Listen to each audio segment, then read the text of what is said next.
안녕하세요. 오늘도 사연 살롱을 찾아주셔서 감사합니다. 저는 아들 하나, 딸 하나 가진 50대 여자입니다. 사실 20대 때 결혼을 막 했을 때는 아이를 적어도 셋은 낳고 싶었는데 둘을 낳고 키우다 보니 하나를 더 낳기엔 몸 상태가 좋지 않은 것 같아 3남매 만들기를 포기하고 둘 키우는 데에 집중을 하게 됐어요. 제가 5남매로 북적북적한 집안 분위기에서 커서 그런지 어릴 땐 그게 참 좋았거든요. 그래서 좀 힘들더라도 자식들에게 형제를 둘 이상은 만들어줘야겠다는 게 원래 생각이었는데 옛날 어르신들은 어떻게 그렇게 자녀들을 많이 낳으신 건지 그게 생각보다 쉬운 일은 아니었더라고요. 저 어릴 때야 5남매는 양반이고 7남매, 8남매도 꽤 흔했고 요즘 젊은 사람들처럼 친구들보다는 가족들과 더 교류하던 시대라 가족이 많은 게 무조건 좋은 거라고 생각했어요.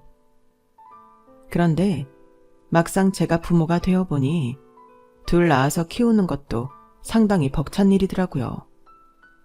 아이를 키워봐야 부모 마음을 알고 어른이 된다는데 그 말이 무슨 말인지 참 뼈저리게 알겠더라고요. 하지만 그것도 다 지금보다는 어리고 혈기왕성할 때 얘기고 아이들도 다 크고 시간이 많이 흐른 지금에서는 또 생각이 달라졌어요. 나이가 드니까 이게 참 무섭더군요. 젊었을 때 이게 맞다고 생각했던 것이 정답이 아니라 그땐 그게 맞다고 생각은 했지만 이뤄내지 못한 것들이 나이 들고 보니 더 좋은 선택이었던 경우도 꽤 있는 것 같아요. 제가 자식을 둘만 낳은 것도 바로 그 경우에 해당이 됐어요. 저도 제 주위 사람들도 다들 어릴 땐 형제 많은 집에서 컸으니 그걸 이상하게 여기지도 않았고 결혼하면 당연히 그렇게 아이를 많이 낳는 건 줄 알고 컸는데 실제로 제 나이 또래 중 그렇게 자식을 많이 낳은 사람은 별로 없더라고요. 최대가 3남매에서 4남매고 그 이상은 정말 어디서 찾아보기도 힘들었어요. 가족이 북적이는 건 좋지만 그만큼 자식 하나에 애정과 노력이 덜 들어가는 건 어쩔 수 없는 일이고 우리 모두 그런 걸 경험해본 세대라 그런지 다들 처음 포부와는 달리 자식을 그리 많이 낳지는 않더군요. 저 같은 경우도 첫 아이를 아들로 낳고 바로 시댁의 아들 타령에서 해방된 운 좋은 케이스라 아들에 연연하며 쓸데없이 많이 낳을 필요도 없었어요. 그때는 더 낳지 못하는 게 조금 아쉬웠는데 둘 키우면서도 감당이 안 되어 벅찰 때마다 이거 더 낳았으면 큰일이었겠구나 싶어 가슴을 쓸어내리는 일이 많았죠. 힘든 것도 힘든 거지만 더욱 그걸 체감하게 된 건 제 나이가 40대로 진입하면서부터였어요. 저는 5남매 중 셋째라 친정엄마가 연세가 꽤 있으셨거든요. 아버지는 제가 이미 대학생 때 돌아가셨고 연세 드신 엄마만 살아계셨어요. 어릴 때 부모님, 저희 5남매, 그리고 조부모님까지 무려 9명이 한 집에 함께 살았는데 그때 친정엄마가 고생을 정말 많이 하셨던 기억이 나요. 저희 아빠는 사형제로 태어나서 친할머니께서 젊은 시절 별로 시댁살이를 안 하셨다고 해요. 그래서 그런지 아들을 넷이나 낳은 것에 대한 자부심이 굉장히 강한 분이었고 아들들에게도 손주를 아들로 낳아주길 무척 기대하셨던 것 같아요. 하지만 위의 세 형들은 할머니께서 원하시는 만큼 아들을 낳아드리지 못했고 마지막 남은 자식인 저희 집에 남은 기대를 거셨던 모양이에요. 하지만 저희 집은 첫째 언니부터 저까지 전부 딸이고 마지막에 겨우 막내 하나를 아들로 낳아서 인간 취급 못 받는 신세를 겨우 면한 수준이었어요. 옛날에는 지금처럼 아들인지 딸인지 미리 알려주던 시대가 아니라서 엄마께서는 둘째까지 집에서 딸을 낳은 뒤 할머니의 반응이 무섭고 두려워 셋째인 저부터는 지방으로 내려가서 아이를 낳고 올라오실 정도로 할머니를 무서워하셨다고 해요. 아, 인간구실 못하는 것도 정도가 있지. 세상에 딸만 넷을 낳을 건 뭐야. 누구 집 대 끊어놓을 일 있어? 엄마, 그만하세요. 형들한테 아들 하나씩 있잖아요. 그럼 됐죠. 무슨 대가 끊겼다고 그러세요? 내가 아들만 넷 낳은 사람이야. 그럼 각 집안에 적어도 아들을 하나씩은 낳아야 할 거 아니야. 네 성씨 물려받을 아들 하나 없이 사는 게 말이 되냐? 아, 꼴 보기 싫어. 너는 아들 낳을 때까지는 내 눈에 띌 생각 하지도 말아라. 막내를 낳기 전까지는 엄마를 어찌나 구박하셨는지 엄마가 쓰시던 방문 앞을 지나다닐 때마다 발로 뻥뻥 차시는 건 기본이고 엄마가 차려온 아침상을 마음에 안 든다는 이유만으로 엎어버리시고 툭 하면 너는 며느리 자격이 없다며 폭언을 하셨던 게 어렸던 저의 기억에도 아직 생생하게 남아있을 정도이니 당시 친정엄마께서 받으셨던 고통은 이루 말하기 힘드실 정도였을 거예요. 하지만 무리해서 몇 년 텀으로 자식을 넷이나 낳다 보니 엄마께서는 구박받더라도 아이를 더 낳을 생각이 없으셨는데 제가 9살이 되던 해쯤 거의 기적처럼 막내가 생겼고 그 막내가 다행히도 아들이었던 덕에 저희 집안에 뒤늦게 평화가 찾아왔어요. 매일같이 할머니께 구박받는 엄마를 보며 괴로워했던 저희 네 자매도 아들로 태어나준 막내가 괜히 얼마나 고마웠는지 몰라요. 그놈의 지긋지긋한 아들 타령을 아침마다 안 들어도 된다는 것도 좋았고 엄마가 할머니의 괜한 심술에 당하고 우는 일도 사라져서 정말 예전과 비교하면 천국 같은 날들이 시작됐어요. 친할머니는 하루 종일 막내를 껴안고 쳐다보고 계시느라고 저희 자매들에게는 눈길도 안 주셨지만 그게 서운하지 않을 정도로 숨통이 확 트였거든요. 이 모든 게 막내 덕분이라고 생각하니 저희도 막내가 참 고맙고 예쁘게 보여서 정말 애지중지 키웠어요. 지금 생각하면 괴롭힘 당한 거나 마찬가지인데 그땐 전혀 몰랐죠. 엄마와 저희를 구원한 구세주처럼 보여서 막내가 크면서 자잘하게 겪을 만한 고생들도 원천 차단시키면서 철저하게 왕자님처럼 키웠어요. 그 시절에 겨울에 딸기가 먹고 싶다고 하면 어떻게든 딸기를 사다가 바쳤을 정도이니 어느 정도인지는 말 다 했죠. 그렇게 키웠다 보니 저희 자매들도 남동생에게만큼은 참 애틋하고 보호 본능이 강했지만 같은 자식 입장이라 그런지 그로 인해 부모님으로부터 부당한 차별을 받는 것이 일상이 되기도 했어요. 남동생과 의견차가 없을 때는 괜찮았지만 남동생과 의견차가 발생하거나 원하는 것이 같을 때 저희는 무조건 희생만을 강요받아야 했죠.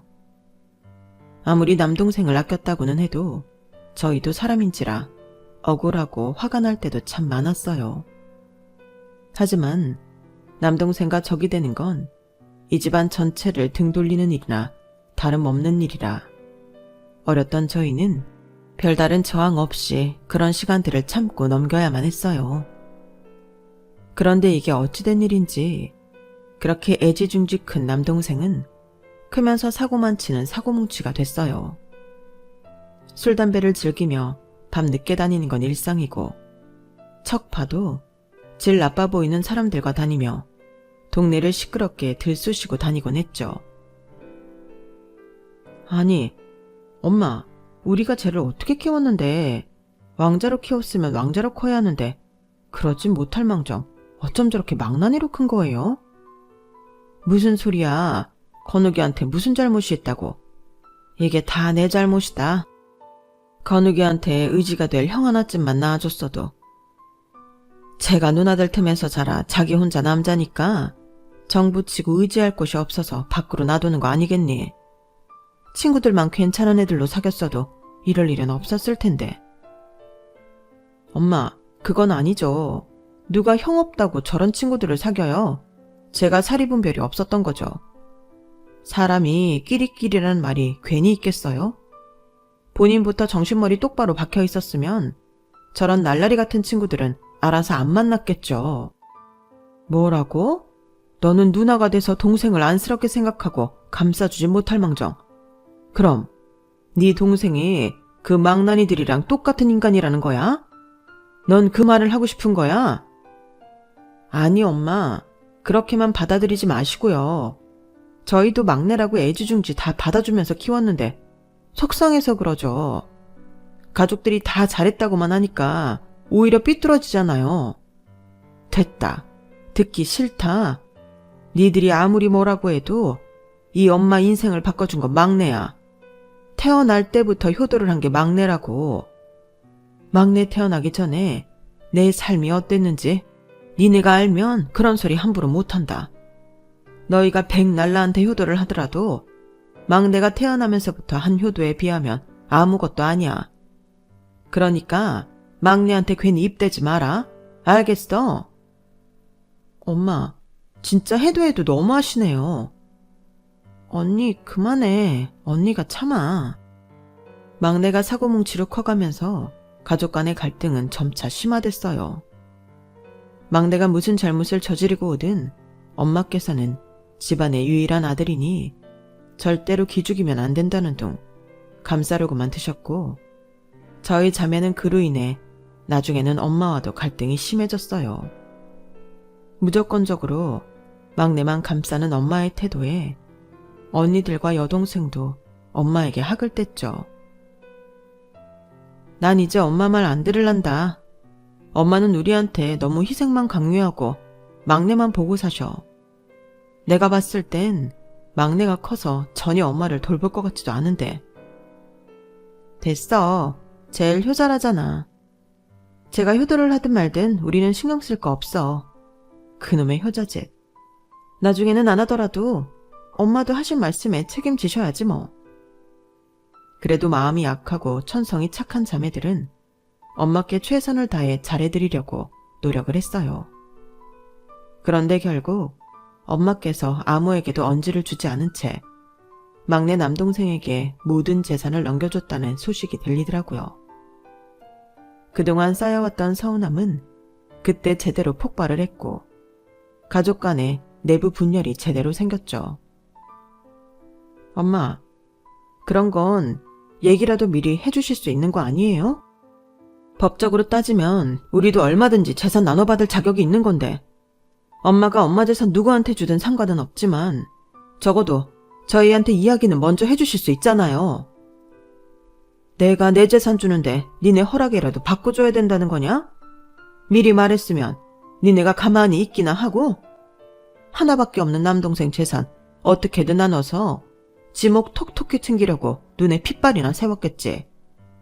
재산 때문에 집안 시끄러워지는 꼴 보기 싫어서 내가 후딱 준 거야. 이미 줬는데 어쩔 거니? 엄마는 저희가 그럴 사람들로 보이세요? 니네 툭하면 막내만 차별하니 어쩌고 하는데 원래 집안 재산은 대를 이어줄 아들이 받는 거다. 그런데 니네는 누나라는 애들이 불만이 많아도 너무 많잖니? 괜히 재산 갖고 싸움 안 난 게 난 부모로서 최선을 다한 거다. 더 이상 이걸로 입씨름하게 하지 마라. 엄마께서는 나이가 드실수록 더 아들에 대한 집착과 차별이 강해지시는 것 같더라고요. 바로 잡자고 하기엔 너무 늦기도 했고 의미도 없는 일이라 저는 감흥이 없었는데, 재산마저 아들에게 몰아서 줘버리니 언니들과 동생은 허탈함이 몰려오는 듯 했어요. 저도 그런 게 아예 없는 건 아니었지만 어릴 때부터 진작 그 부분에 있어 단념을 했던지라 충격이 그렇게 크지는 않더라고요. 이 사건으로 인해 언니들과 동생이 다 엄마로부터 등을 돌렸지만 자매들 입장도 이해가 가서 미처 중재할 수가 없었어요. 엄마께서 그렇게 막내 남동생을 믿으시니 뭔가 믿는 이유가 있겠거니 하고 넘어갔죠. 하지만 더 큰 일은 엄마께서 아프시면서부터 일어났어요. 아빠는 막내가 대학생 쯤 되셨을 때 돌아가셨고, 막내가 결혼한 지 6년 차쯤 되었을 때부터 엄마께서 몸이 여기저기 아프기 시작하셨어요. 약간 치매기도 있으셨고 허리 디스크도 수시로 터지셔서 혼자서 지내기엔 무리인 상황까지 왔죠. 누군가 엄마를 모시고 살아야 하는 상황까지 오게 되니 당연히 저희 생각에는 재산을 물려받은 남동생이 엄마를 모시고 살 거라고 생각했어요. 하지만 의견이 나오자 남동생은 입을 싹 닫더라고요. 나는 안 돼. 내가 엄마를 돌볼 수 있는 상황이 아닌데. 그럼 우리 안사람이 엄마 돌봐야 하잖아. 나 이혼당해. 뭐? 재산까지 다 물려받아 놓고 무슨 소리야. 엄마도 당연히 네가 모시고 살 거라고 생각하고 계신데. 아우, 안 돼. 나 결혼할 때 와이프랑 약속했던 조건이 어머님 안 모시고 살기였단 말이야. 이거 어기면 나 이혼해야 돼. 딴 건 몰라도 모시고 사는 건 진짜 안 돼. 그리고 난 남잔데 내가 엄마를 어떻게 돌봐. TV 보니까 치매 환자들은 증상 악화되면 가족들이 옷도 갈아입혀드리고 씻겨드리고 그러더만. 같은 여자인 누나들이 하는 게 맞지. 남동생은 곤란한 상황이 오자 별 가짜는 핑계를 대면서 엄마를 저희에게 떠넘기더라고요. 화가 난 언니들과 남동생은 대판 싸움이 났고 몇 달간 결론이 나지 않은 채로 방치되고 있는 엄마를 보자 마음이 아프더군요. 그래서 그냥 제가 엄마를 돌보겠다고 나섰어요. 내가 엄마 모시고 살게. 남편도 동의했어. 아니 네가 왜? 멀쩡한 아들내미 있는데 네가 뭐하러? 언니가 보기엔 제가 할 것 같아? 그리고 가더라도 엄마 안 편해. 기억 온전치 못하다고 며느리한테 구박이나 안 당하면 다행이지. 모시고 살면 이혼을 한 해 만에 이야기까지 미리 했다는데 이제 와서 모시고 살라 하면 며느리 입장에서 너무 싫지. 그나마 우리 집은 남는 방이라도 있고 넓은 편이니까 여기 와서 지내시는 게 엄마도 더 편하실 거야. 아, 그래도 너한테 미안해서 어떡하니? 너도 차별받고 살아온 건 똑같은데. 이걸 뭘 누굴 탓할 수 있나. 어릴 때 엄마가 할머니한테 구박당하던 거 나도 아직 가끔 기억날 정도니까 엄만 더 하시겠지. 이제 이런 걸로 싸우는 것도 지치고 그냥 내가 엄마 돌볼게. 그렇게 우여곡절 끝에 제가 엄마를 돌보게 됐어요. 나이가 들어 힘없고 병드신 엄마를 돌보면서 참 많은 생각이 들더라고요. 고생스러운 일들이 생길 때마다 저도 사람인지라 이렇게 형제가 많음에도 이 모든 걸 혼자서 감당해야 한다는 게 가끔은 억울하고 화가 날 때도 많더라고요. 인연이란 시간이 길다면 길고 짧다면 짧지만 아픈 부모를 돌보는 일은 생각보다 제 생활 패턴의 모든 걸 바꾸고 시간과 정성을 쏟아야 하는 일이었어요. 고생할 거란 각오를 충분히 하고 시작한 일임에도 참 지치고 힘든 시간들이었죠. 엄마를 돌보면서 자식을 키우는 가치관도 참 많이 바뀐 것 같아요. 저야 차별받는 딸의 서름도 잘 알고 있고 제가 아이를 낳던 시기에는 예전처럼 남아선호 사상이 심한 분위기도 아니어서 크게 아들을 감싸며 키운 건 아니었지만 그래도 아이들을 너무 보호만 하면서 키우면 안 되겠다는 생각이 들더라고요. 사실 저희 집은 남편이 부모님께 물려받은 사업도 잘 되고 있고 재산도 꽤 받은 상태라 경제적으로 여유는 있는 상태였어요.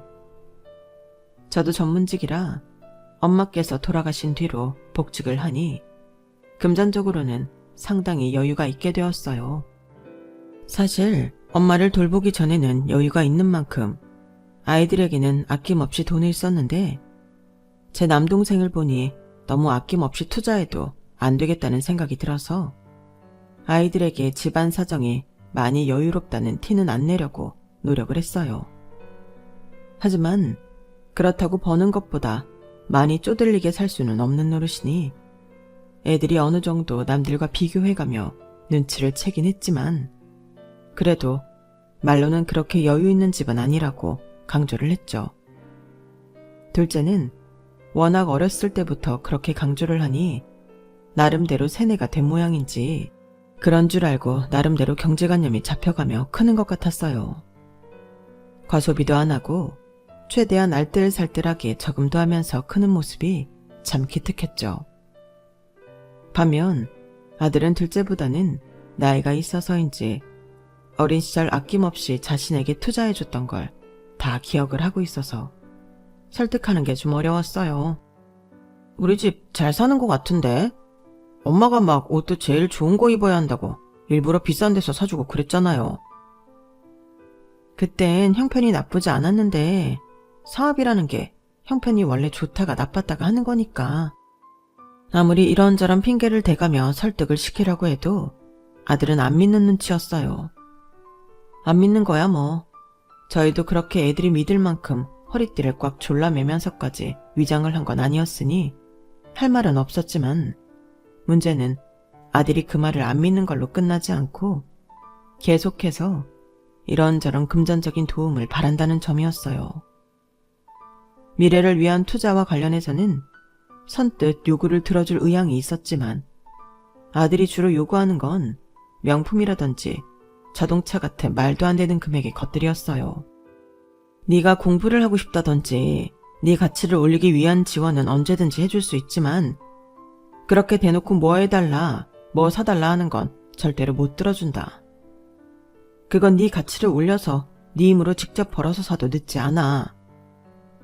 딱 못 박아 자르자. 더 이상은 그런 요구를 하지 않고 유학을 보내달라고 하더라고요. 유학이야 가면 언어라도 늘어서 올 테니 그것만큼은 들어줬어요. 한번 나가니 안 들어오려고 하길래 그것 때문에도 속을 꽤나 썩히고 있었는데 유학을 간 지 3년이 지난 어느 날 갑자기 한국에 들어오겠다고 선언을 했어요. 그렇게 들어오라고 할 때는 안 들어온다던 애가 들어오겠다길래 분명 충동적인 선택일 거란 생각은 했었지만 알고 보니 거기서 저희 몰래 같이 살던 애인이 있더라고요. 엄마, 저 이 사람하고 결혼하려고요. 뭐라고? 너 아직 나이가 30대도 안 됐는데 무슨 벌써 결혼이야. 그리고 한국 들어온 지 얼마나 됐다고. 그런 건 여기서 자리 좀 잡고 결정해도 늦지 않잖니. 그럴 거면 거기서 자리 잡고 결혼했죠. 저 그냥 이 사람하고 결혼할래요. 결혼하고 싶어서 한국 들어온 거예요. 그럼 일단 가족들이 좀 알아가는 시간이 있어야지.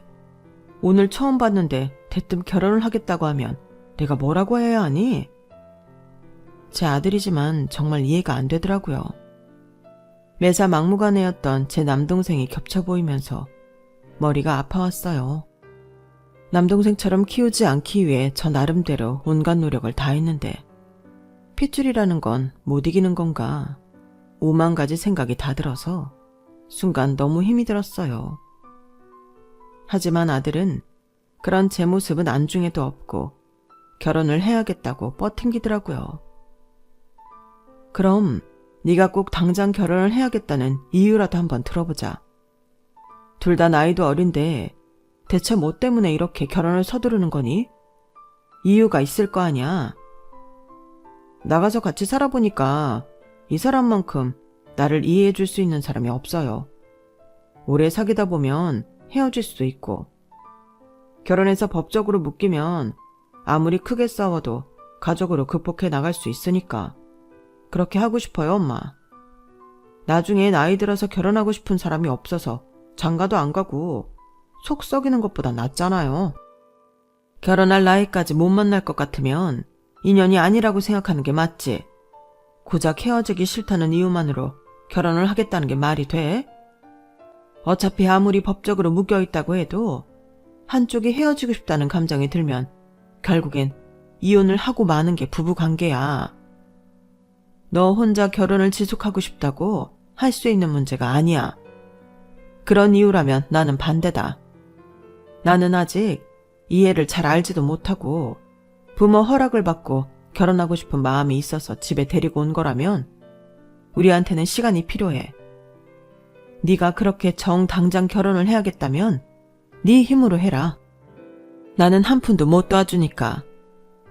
솔직히 아들이 유학생활하면서 받은 돈을 쓸 줄만 알았지 일정 부분 모아뒀을 거란 생각은 전혀 안 들었어요.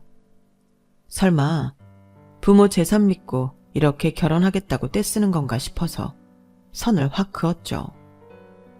여자도 아들보다 3살 어리고 20대 중반이면 아직 한참일 텐데 돈 한 푼 없는 저희 아들이랑 당장 결혼하겠다고 하는 게 좀 이상하게 느껴지더라고요.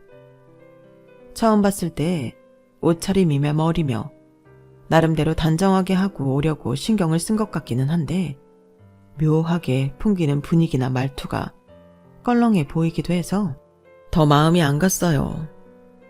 얘기를 대강 들어보니 부모님께서 어렸을 때 이혼을 하셔서 편부모 가정에서 컸다고 해요.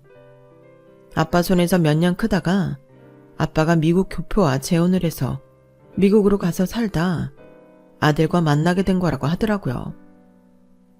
한국에 온 지 얼마 안 됐으니 한국에 의지할 것도 자리를 아직 못 잡은 것도 그러려니 싶었지만 최소한 아들과 평생 반려자로 살 여자가 안정적인 가정 환경에서 컸길 바라는 건 모든 부모들의 작은 욕심 아닌가요?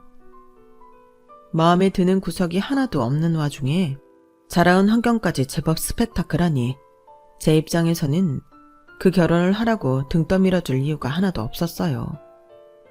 듣자 하니 가정 형편이 썩 좋은 편도 아닌 것 같아 나중에는 우리 집 형편이 괜찮아 보여 접근을 했나 싶은 생각까지 들더라고요. 사람을 정말 나쁘게 보고 싶진 않았지만 그 아이를 만날 때마다 저의 촉이 별로 좋은 쪽으로 작동하지가 않았어요. 그래도 아들이 저렇게 좋다고 하는 여자이니 이유가 있겠지. 열린 마음으로 보려고 노력도 해봤지만 안 되더라고요. 아들도 나중엔 제 마음을 여는 건 포기를 했는지 제가 허락을 안 하더라도 결혼은 하겠다고 하더라고요. 거기까지 오니 저도 더 이상 말릴 수가 없어서 알아서 하라고 손을 놨어요. 솔직히 저희 부부는 아들과 딸이 결혼할 나이가 되면 집 걱정 없이 살게 하고 싶어서 아파트도 한 채씩 마련해둔 상태였지만 아들이 그렇게 고집을 피워대니 아니다 싶어서 정말 말 그대로 단 한 푼도 지원해주지 않았어요. 솔직히 그렇게까지 하면 여자도 목적이 있었다면 떨어져 나갈 줄 알았고 아들도 저를 원망이나 하면서 결혼을 포기할 줄 알았는데 의외로 묵묵하게 받아들이더라고요. 돈이 없으니 별다른 결혼식 같은 건 준비하지 않고 혼인신고만 한 뒤 둘이 작은 원룸에서 같이 시작을 하더라고요. 한 번도 아들이 그렇게 주체적으로 뭘 해나가는 모습을 본 적이 없던 터라 막상 그러니 좀 기특하기도 하고 낯설기도 했어요.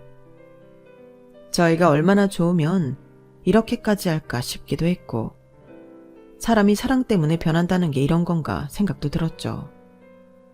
떼쓰는 걸로만 느껴졌는데 아들은 나름대로 다 계획이 있었더라고요.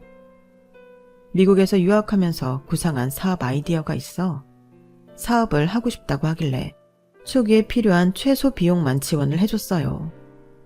사업을 할 거면 남편의 사업을 물려받는 쪽을 해보는 게 어떠냐고 했는데 그건 남편 쪽이 반대를 해서 무산이 됐거든요. 망하더라도 투자금이 적으니 본인이 구상한 사업을 먼저 해보고 회사로 들어오게 하는 게 낫겠다는 게 남편의 생각이었어요. 남편이 사람을 쉽게 믿지 않는 경향이 있는데 아들에게 있어서도 똑같은 생각이더라고요.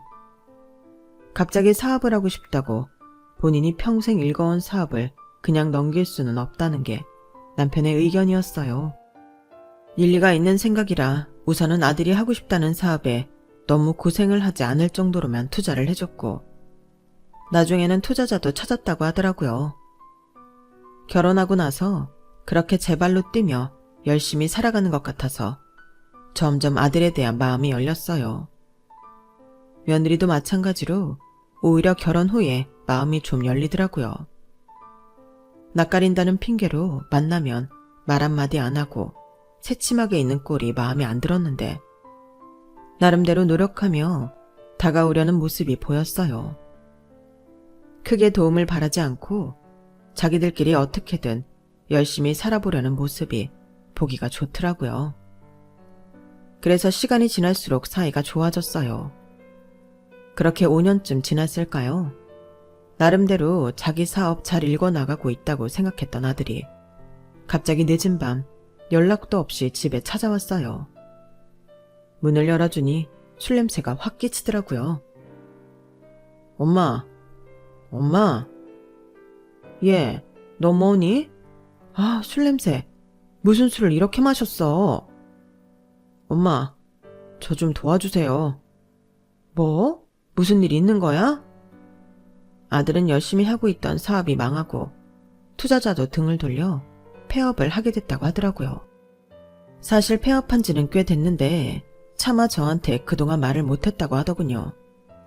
빚이 늘어 어떻게든 일을 해서 갚아 나가야 하는데 집세에 생활비에 빚까지 갚으려니 도저히 감당이 안 되는 상황에 안 좋은 선택까지 고민했다가 도저히 안 되겠어서 저를 찾아왔다고 했어요. 다 큰 놈이 눈물을 뚝뚝 흘려가며 안 좋은 선택까지 고민했다고 하는데 가슴이 미어지지 않는 부모가 어디 있을까요?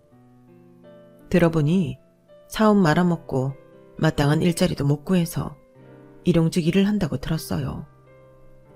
참, 손주도 태어난 지 얼마 되지 않았을 텐데 몸 다치기 쉬운 일을 하고 있다고 하니 걱정이 들었어요.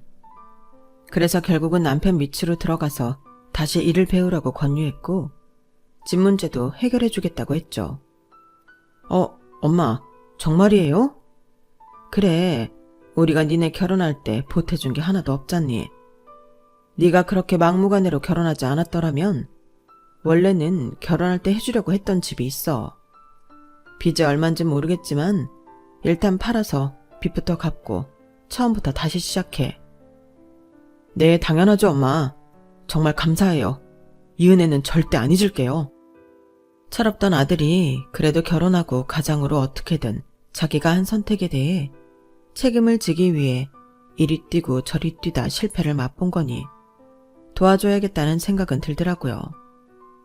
사람이 변하는 게 쉽지 않은데 결혼하고 많이 변한 모습도 보여줬으니 이만하면 됐다 싶더라고요. 그래서 원래 아들에게 주려고 했던 아파트보다 더 좋은 20억짜리 아파트를 줬어요. 그 정도는 돼야 빚을 갚고 새 출발하기 좋을 것 같았거든요. 하지만 집을 넘겨주고 몇 달 후 아들이 그 집으로 이사를 갔다는 소식이 들렸어요. 빚에 허덕이는 녀석이 빨리 팔아서 빚부터 갚을 생각을 안 하고 그 집으로 이사를 갔다고 하니 저는 좀 황당하더라고요. 아니, 너 거기서 살려고 그래? 빚 갚으려고 해준 집에서 살면 빚은 어느 세월에 다 갚으려고. 일단 있는 빚부터 청산하고 남는 돈이 있으면 그 돈으로 새로 시작해야 할 거 아니야. 그거 하려고 준 집인데 갑자기 이사라니. 에휴, 순진한 우리 엄마. 저 사업한 적도 없어요. 뭐라고? 내가 돈이 어디 있다고 사업이에요. 조금만 생각해봐도 아는걸. 그게 무슨 소리냐? 네가 사업하고 싶다고 아이디어 얘기해서 내가 초기 비용도 투자해줬는데 그럼 그 돈은 다 어디로 갔어? 그 돈으로 월세도 살고 잘 썼죠. 그렇게라도 안 하면 엄마가 지갑을 안 여시니까. 엄마도 참 너무해요. 집 잘 사는 거 뻔히 보이는데 어릴 때부터 자꾸 돈 없다 하면서 뭐 하나 쉽게 지원해주는 것도 없고. 솔직히 저 진짜 많이 서운했어요. 뭐? 서운할 게 대체 뭐 있어? 네 여동생을 봐라. 내가 해줘도 너한테 더 해줬지? 둘째가 그런 소리를 하면 몰라도 유학까지 다녀온 네가 할 소리는 아니잖니? 그러니까요. 왜 있는 집인데 어떻게든 자식한테 돈 한 푼 안 주려고 그렇게 버티시냐고요. 그러니까 저도 이렇게 할 수밖에 없었죠. 집 보니까 너무 좋아서 눈이 확 돌던데요. 이렇게 좋은 집도 다 가지고 있었으면서 자식이 단칸방에 와이프랑 둘이 살고 있는 것도 모른 척하고 진짜 실망이 크네요, 엄마. 대체 무슨 소리를 하는 거야? 반대하는 사람이랑 결혼하겠다고 우기는데 그럼 내가 마음대로 하세요 하고 돈만 대줘야 한다는 거야? 애초에 믿지도 못하래 데려와서 결혼하겠다고 떼쓴 걸 끝까지 반대하지 않은 것만으로도 감사히 여겨야지. 네가 아무것도 따지지 않고 좋아하는 사람을 선택한 대가인데 누구 탓을 하는 거야? 됐고요. 이제라도 뭐라도 해주셨으니 됐어요. 이렇게 해야 뭐라도 받아낼 수 있다더니 진짜였네. 아파트 진짜 좋더라고요. 잘 살게요. 뭐? 잠깐만. 이렇게 해야 뭐라도 받아낼 수 있다니. 그게 무슨 소리니? 아, 미국에 있을 때 외삼촌이랑 연락 닿았거든요. 엄마가 연락 못하게 해서 한국에선 연락 못했다고요. 미국에 있을 때 삼촌이 저한테 도움 많이 줬거든요. 나중에 엄마한테 재산 좀 받으면 갚으라길래 재산 못 받는다 했더니 방법을 알려주시던데요. 엄마처럼 의심 많은 사람은 열심히 사는 척하면서 마음을 여는 게 먼저라고요. 엄마 설득할 사업 아이디어도 삼촌이 구상해 준 거고요. 망하면 안 그래도 없는 형편에 리스크가 크니 뛰어들진 않았어요. 이건 무슨 잘했다는 듯이 이야기하는데 정말 어이가 없더라고요. 게다가 남동생이 관여했다는 얘기에 정말 화가 많이 났어요. 듣자 하니 엄마가 준 재산은 어쩌고 이혼당하고 양육권도 뺏긴 채로 안 좋은 형편에 혼자 쓸쓸하게 살고 있는 것 같더라고요. 그렇게 이혼당하기 싫어서 엄마도 안 돌보겠다고 하던 인간이 결국 이혼당한 걸 보니 역시 자기가 한 짓은 돌려받는구나 싶기도 했고요. 어릴 때부터 아들 성향이 남동생을 많이 닮았다고 느꼈는데 어떻게 이렇게 딱 남동생 영향을 받아서 이런 짓을 벌일 수가 있나 너무 황당했어요. 그래서 엄마 속여서 집 받아내니 좋으냐? 너 그렇게 살면 네가 한 짓에 대한 대가는 감수해야 한다. 네 외삼촌 그렇게 살고 있으면서도 너 도와준 이유를 정말 모르겠냐? 삼촌은 제가 다 은혜 갚기로 했으니까 걱정 마세요, 엄마. 꽁하게 그러지 마시고요. 아들한테 원래 해주려던 집 해준 것뿐인데 왜 이렇게 예민하게 반응하세요? 아들이랑은 더 이상 말이 안 통하더라고요. 100번 말로 이야기하는 것보다는 직접 뭔가를 깨우치게 해줘야겠다 싶었어요. 그래서 자리에서 금고로가 이름만 들어도 다 아는 강남 한복판 모 빌딩의 계약서를 아들 앞에 들이밀었죠. 저와 남편이 노후 자금으로 끌어모아 산 빌딩이었지만 아들은 아마 저희가 그 빌딩을 살 정도의 재산이 남아있었다고는 상상조차 못했을 거예요. 아니나 다를까 눈이 튀어나올 듯 커지더라고요. 네가 그걸로 만족했다면 다행이지. 이것도 우리 죽으면 니네 유산으로 남겨주려고 했는데 다행히 그걸로 만족하니 됐구나. 이건 평생 너랑 같은 환경에 살았음에도 불평 한마디 없이 묵묵히 할 일 하며 살아온 네 동생 몫으로 남기마. 너한테 이 빌딩 얘기를 안 해서 참 다행이구나. 얘기했으면 또 어떤 가식을 떨어서 나한테서 이걸 받아냈을지 모르니. 아들은 계약서를 시큰둥하게 보더니 건물 이름을 확인하자마자 눈이 튀어나올 것처럼 저를 쳐다보더라고요. 이 빌딩이 엄마 거라고요? 말도 안 돼. 말이 안 되면 네 눈앞에 있는 계약서는 뭐냐? 하, 내가 이럴 줄 알았어. 맨날 돈 없다 돈 없다 해서 이상하다고 생각은 했는데 이 빌딩 살 돈이 있을 정도로 여유 있었으면서 그동안 그렇게 돈 없는 척하고 살았던 거라고요? 내가 없다 없다 해도 이 정도로 바라는 놈인데 있다고 했으면 오죽했겠니? 난 너한테 숨겨서 다행이었다고 보는데 너는 20억짜리 아파트를 받고도 고마운 마음이 전혀 없구나. 네 말대로 내가 너한테 해준 게 없다 한들 다른 집 같으면 20억짜리 아파트를 그냥 턱턱 해주는 줄 알아? 너한텐 그 아파트도 정말 아까워 죽겠지만 이미 준 거 그걸로 네 알아서 살아라. 네 동생 재산 탐할 생각은 추호도 하지 말고.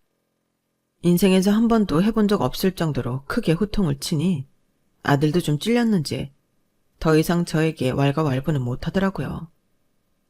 짧은 순간이었지만 그 눈에 짙은 후회가 스쳐 지나가는 걸 보니 안타까웠어요.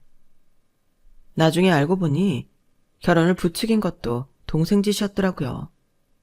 하나뿐인 아들이 결혼한다고 하면 간도 쓸개도 다 빼주는 게 엄마라면서요. 본인이 그렇게 자라왔으니 저도 그럴 줄 알았나 본데 어림도 없는 소리죠. 남매 중 제가 제일 잘 사니 제 아들에게 접근해 뭐라도 뜯어내보려는 속셈이었던 것 같은데 어쩌다 이렇게 남보다도 못한 관계가 돼버린 건지 통탄스러웠네요. 전 아들에게 이야기한 대로 딸을 불러다 80억짜리 빌딩은 물려주었어요.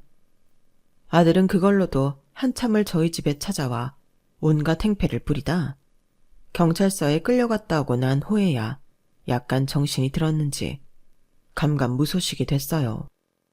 남편 회사에 다니게 해주기로 했던 것도 취소하고 알아서 살아보라고 했더니 소식이 아예 끊기더군요. 저와 남편도 참 괘씸해서 어떻게 살든 먼저 연락이 올 때까지 연락을 안 했는데 나중에 딸을 통해 겨우 소식을 들었네요. 오빠 이혼했대요, 엄마. 자기랑 결혼하면 집도 차도 다 해주고 잘 살게 해주겠다고 꼬드겨서 결혼을 한 건데 외삼촌이 엄마가 물려준 아파트 팔라고 자꾸 집에 찾아와서 괴롭혀서 새언니도 결국 못 견뎠나 봐. 이혼 당하고 나니 좀 정신을 차리려는 모양인데 삼촌이 자꾸 찾아와서 집 팔고 같이 도망쳐서 살다가 결국 못 참고 이혼했대. 집 팔아서 챙긴 돈도 위자료로 많이 뜯겨서 상황이 다시 어려워진 모양이에요. 이상하게 그 얘기를 들어도 별로 안쓰러운 마음이 안 드는 게 제가 아들에게 마음이 많이 떴구나 싶더군요. 딸도 그런 제 마음을 눈치챘는지 얼마 안 있어 아들을 데리고 왔어요. 오빠, 엄마한테 싹싹 빌어. 안 그럼 오빠 별다른 방법도 없잖아. 언제까지 이렇게 살 건데. 알았어. 그러려고 왔잖아. 오랜만에 본 아들의 얼굴은 정말 엉망진창이었어요. 제대로 잠도 못 자고 사는지 얼굴이 푸석푸석 하더군요. 남들 같으면 20억 아파트를 주면 아내랑 행복하게 살고도 남을 텐데 아기를 가지고 잘못된 선택을 하니 그 집을 갚고도 저렇게 불행해질 수 있구나 싶었어요. 아들은 제 얼굴을 보더니 눈물을 터뜨리면서 바짓가랑이를 붙잡고 매달렸어요. 엄마, 그동안 제가 정말 잘못했어요. 저 한 번만 좀 살려주세요. 한 번만 좀 봐주세요. 네? 넌 네가 뭘 잘못했는지 정확히 모른다. 네가 진짜 잘못했다 생각이 들면 그 집 판 돈 다시 돌려주고 아빠 회사에서 처음부터 다시 시작해. 아들은 한참을 고민하더니 정말로 그 돈을 저희에게 다 돌려주더라고요. 더 이상 설 데가 없다고 생각한 모양이었어요. 아무리 미워도 아들은 아들인지라 결국 아들은 다시 남편 회사에 가서 일을 배우고 있어요. 옛날에는 늘 부모에게 해달라고 요구할 때 당당하던 녀석이 이제는 뭐 하나 요구하기는커녕 부모 비위를 맞추지 못해 안달이 난 것처럼 굴어요. 회사에 다니고 제대로 된 일을 배우며 돈을 버니 돈 버는 게 얼마나 힘든 일인지도 이제야 깨우쳤는지 부모 고마운 줄을 그제서야 알더군요. 참, 까딱하면 남동생 닮아 인간 안 될 뻔한 걸 정말 온갖 고생을 다하며 겨우 인간 만들어놨네요. 지금은 월급 타면 부모에게 용돈도 주고 선물도 하는 효자가 다 됐어요. 전에 그렇게 기고만장하던 아들은 전생에 낳았었나 싶을 정도로요. 이렇게 되기까지 저희도 정말 많은 마음고생을 했지만 그래도 그 고생을 다 감내하길 잘했다는 생각이 드네요.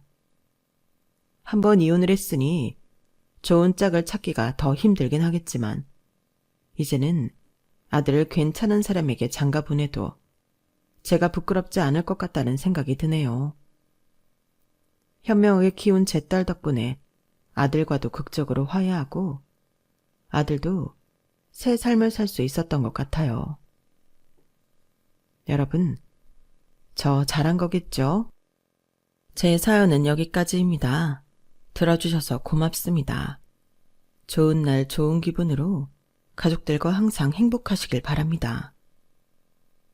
여러분, 사연 댓글에 응원과 현명한 조언 부탁드려요. 좋아요와 구독은 저에게 큰 힘이 됩니다. 오늘도 좋은 일 가득하세요.